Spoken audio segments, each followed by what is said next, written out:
नमस्कार. आज आपण अगदी खुसखुशीत, कुरकुरीत अशा करंज्या बनवणार आहोत. अगदी भरपूर लेयर्सवाल्या आज आपण इथे करंज्या बनवणार आहोत. तर ह्या करंज्या कशा बनवायच्या त्या आज आपण ह्या रेसिपीमध्ये पाहणार आहोत.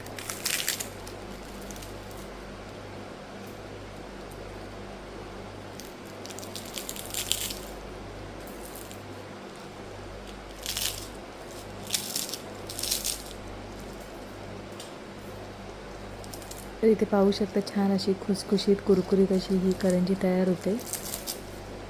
सर्वप्रथम आपण इथे सारण तयार करून घेणार आहोत. करंजीमध्ये जे सारण भरतो आपण ते तयार करून घेणार आहोत. तर इथे आपण 2 चमचे साजूक तुपाचा वापर करणार आहोत. साजूक तूप गरम झाल्यानंतर 2 वाटी आपण इथे रव्याचा वापर करणार. रवा एकदम बारीक घेतलेला आहे. जो 0 नंबरचा रवा असतो तो इथे मी वापरलेला आहे. तर 2 वाटी आपण रवा अगदी बदामी रंगावर आपण भाजून घेणार आहोत. तर इथे रवा साधारण भाजत आलेला आहे. तर इथे पाहू शकता रंग बदललेला आहे रव्याचा. रवा छान भाजत आल्यानंतर आपण ड्रायफ्रूटचा वापर करू शकता. म्हणजे ड्रायफ्रूट वेगळा भाजून घ्यायची गरज नाही. म्हणजे रवा गरम असतानाच आपण थोडंसं परतवून घ्यायचा. तर इथे आता रवा आपला छान बदामी रंगावर भाजून झालेला आहे आणि आता तो काढून घेणार आहोत. त्याच कढईमध्ये आपण आता 2 वाटी इथे सुकं खोबरं घेणार आहोत. सुकं खोबरं हे आपण अगदी बारीक किसून घेतलेलं आहे म्हणजे छान पटकन भाजलं जातं. तर इथे ज्या वाटीने आपण रवा घेतला त्याच वाटीने 2 वाटी भरून आपण इथे सुकं खोबरं घेतलेलं आहे. तर इथे तुम्ही खोबरं कमी अधिक जास्त वापरू शकता किंवा रवा तुम्हाला कमी अधिक जास्त वापरायचं असेल तर तुम्ही वापरू शकता. तर इथे आपण 2 वाटी सुकं खोबरं घेतलेलं आहे आणि आता गॅसची फ्लेम स्लो ठेवून आपण अगदी बदामी रंगावर आपण खोबरं भाजून घेणार आहोत. तर सतत ढवळत राहायचं आहे आणि आपण बदामी रंगावर खोबरंसुद्धा आपण भाजून घेणार आहोत. रवा आणि खोबरं छान बदामी रंगावर भाजलं म्हणजे महिनाभर छान आपलं हे सारण टिकलं जातं. तर इथे आता खोबरं आपण स्लो गॅसवर छान बदामी रंगावर भाजून झालेलं आहे. अगदी कुरकुरीत असं तयार झालेलं आहे. तर इथे पाहू शकता रवा आणि खोबरं छान आपण बदामी रंगावर भाजून झालेलं आहे आणि आता रवा आणि खोबरं थंड करूनच घ्यायचं आहे. थंड करून झाल्यानंतरच आपण पिठी साखरेचा वापर करायचा आहे. तर इथे भाजून घेतलेला रवा आणि खोबरं थंड झालेलं आहे आणि आता आपण पिठी साखरेचा वापर करणार आहोत. तर इथे रवा आणि खोबरं आपण मिक्स करून झालेलं आहे. ज्या वाटीने आपण रवा घेतला त्याच वाटीने आपण 2 वाटी इथे पिठी साखर घेणार आहोत. तर पिठी साखर ही तुम्ही तुमच्या आवडीनुसार वापरू शकता. तर इथे मी ज्या वाटीने सुकं खोबरं आणि रवा घेतला त्याच वाटीने 2 वाटी आपण घरगुती म्हणजे मिक्सरवर बारीक दळून घेतलेली पिठी साखरेचा वापर केलेला आहे. तर इथे रवा आणि खोबऱ्यामध्ये आता व्यवस्थित अशी पिठी साखर आपण मिक्स करून घेणार आहोत. तर इथे पिठी साखर मिक्स करून झालेली आहे आणि इथे आता आपण वेलची पावडरचा वापर करणार आहोत. वेलची पावडर आपण मिक्स करून झालेली आहे आणि इथे आपलं हे करंजीचं सारण छान तयार करून झालेलं आहे. हे सारण तुम्हाला जसं हवं आहे त्याप्रमाणे तुम्ही घेऊ शकता. तर हे अगदी हवाबंद डब्यामध्ये भरून अगदी महिनाभर छान टिकलं जातं. घरातील कोणत्याही एकाच वाटीचा वापर करायचा आहे. तर इथे आपण चाळून घेतलेला मैदा, तर इथे आपण 2 वाटी मैदा घेणार आहोत आणि पोहे खायच्या चमच्याने 3 चमचे बारीक रवा घेणार आहोत. रव्यामुळे करंजी छान खुसखुशीत आणि कुरकुरीत होते. तर इथे आपण 2 वाटी मैद्यासाठी 3 छोटे चमचे आपण इथे बारीक रव्याचा वापर केलेला आहे. चवीनुसार मीठ. तर इथे आता मैदा, रवा आणि मीठ आपण मिक्स करून घेणार आहोत. रवा, मैदा आणि मीठ मिक्स करून झालेलं आहे आणि आता मोहनसाठी आपण इथे तेलाचा वापर करणार आहोत. कांदा पोहे खातो त्या चमच्याने आपण 4 चमचे तेलाचा वापर करणार आहोत. तेल अगदी कडकडीत असं गरम करून घ्यायचं आहे. तर इथे 4 चमचे आपण तेल घेतलेलं आहे. तेल छान कडकडीत असं गरम करून घेणार आहोत म्हणजे करंज्या छान खुसखुशीत आणि कुरकुरीत होतात. तर इथे तेल छान कडकडीत असं गरम करून झालेलं आहे आणि आता पिठामध्ये मिक्स करून घेणार आहोत. तर इथे साधारण तेल पिठामध्ये थंड झाल्यानंतर आपण तेल पिठाला छान चोळून घ्यायचं म्हणजे करंजी छान खुसखुशीत होते. तर अशा पद्धतीने आपण तेल आपण पिठामध्ये मिक्स करून घेणार आहोत. तर अगदी सर्व पिठाला अशा पद्धतीने आपण तेल चोळून झालेलं आहे आणि आता आपण पीठ मळून घेणार आहोत.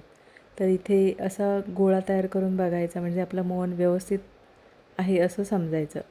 तर ज्या वाटीने आपण 2 वाटी पीठ घेतलं त्याच वाटीने आपण 1 वाटी इथे पाण्याचा वापर करणार आहोत. घट्ट असं पीठ आपण मळून घेणार आहोत, म्हणजे करंज्या छान कुरकुरीत होतील. तर इथे मी 2 वाटी मैद्यासाठी इथे आपण 1 वाटी पाण्याचा वापर केलेला आहे. पीठ आपण अगदी घट्ट असं मळून घेणार आहोत. थोडं थोडं पाणी घेऊन पीठ घट्ट असं मळून झालेलं आहे. तर आता 10 ते 15 मिनटासाठी आपण झाकण ठेवून देणार आहोत.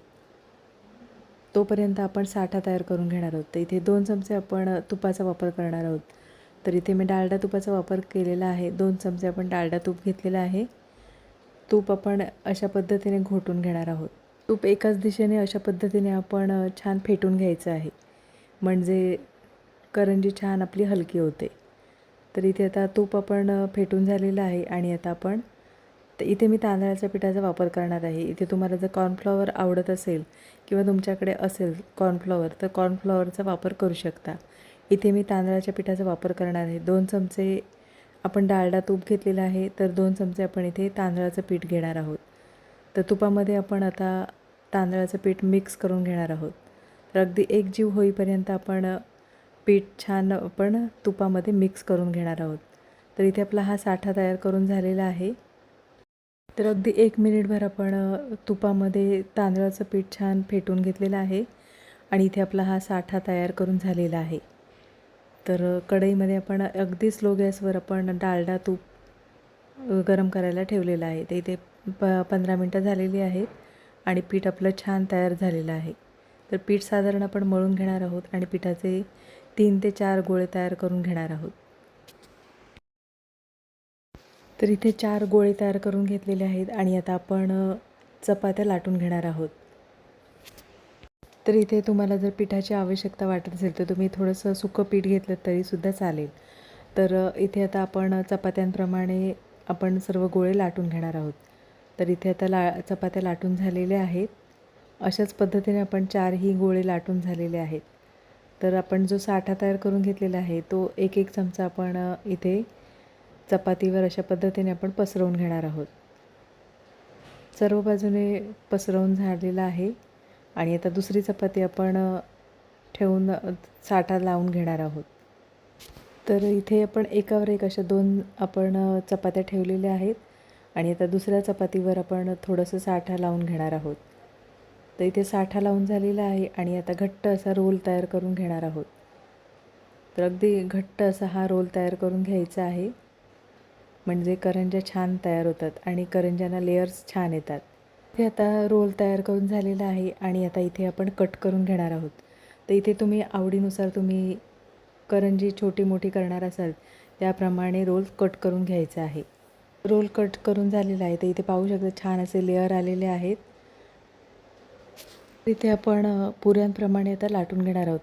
तर लाटताना इथे पाहू शकता लेयर्सची बाजू साईडला ठेवायची आहे आणि आता मध्यभागी अशा पद्धतीने आपण प्रेस करणार आहोत, म्हणजे दोन्ही बाजूला लेयर येतील आणि मधल्या बाजूला आपण सारण भरून घेणार आहोत.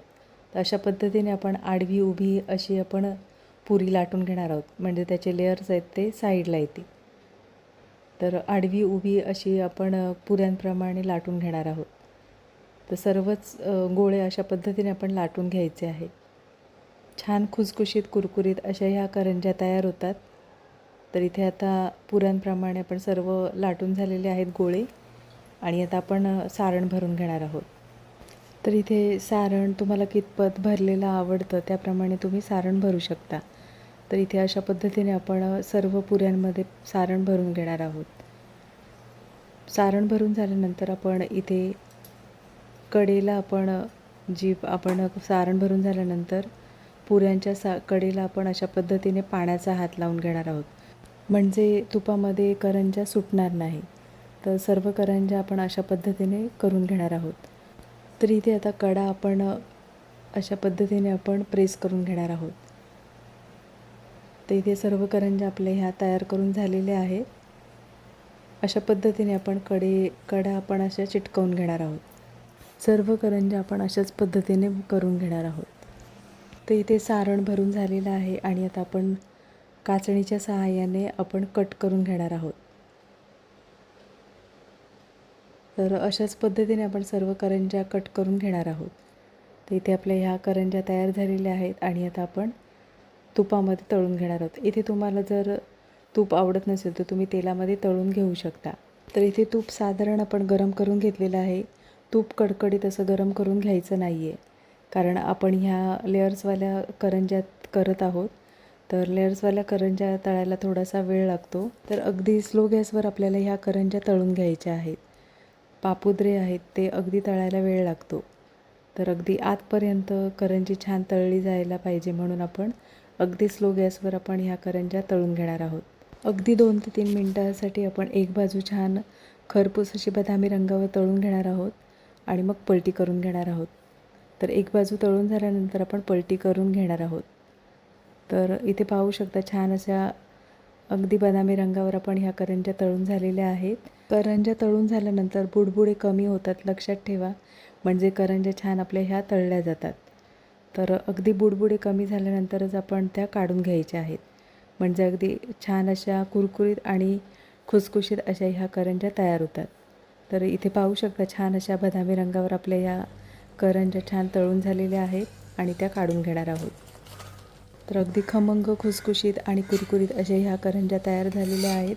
नक्कीच रेसिपी बनवून बघा. अशाच सर्व करंज्या तळून घेणार आहोत. तर आजची रेसिपी आवडली असेल आणि चॅनलवर नवीन असलात तर चॅनलला सबस्क्राईब करा आणि व्हिडिओ आवडला असेल तर लाईक शेअर करा. पुन्हा भेटू अशाच नवीन रेसिपीमध्ये.